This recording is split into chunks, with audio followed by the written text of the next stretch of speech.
Welcome to the Slop Temple. We pray this video helps. You start by opening the guide with the Xbox button. This gets you straight into system controls. Next, choose Profile and System, then Settings so you reach the console configuration. Once in Settings, navigate to General and pick TV and Display options. This is where Display, Resolution, and HDR live. Make sure your console is powered and your controller responsive. Then we'll move directly into the brightness and HDR adjustments to lower overall screen brightness. Now, select Video Fidelity and Overscan to access HDR and color controls. If HDR is boosting brightness too much, disable it to see an immediate dimming effect. If you want HDR on, use Calibrate HDR to set the tone mapping lower. During calibration, follow on-screen scenes and lower the peak luminance until highlights aren't blinding.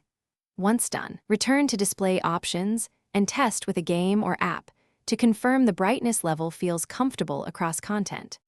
Finish by fine-tuning via your TV's own backlight, brightness, and picture mode. These often reduce perceived brightness more than console settings.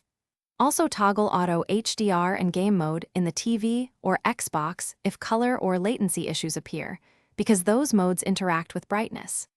If changes don't apply, restart the console and recheck cables. Make sure HDMI cable is high-speed and connected to the TV's correct HDMI port. Troubleshooting tip: reboot and reseat the HDMI to resolve most stubborn display setting issues. Thanks for watching. Consider subscribing if we helped you.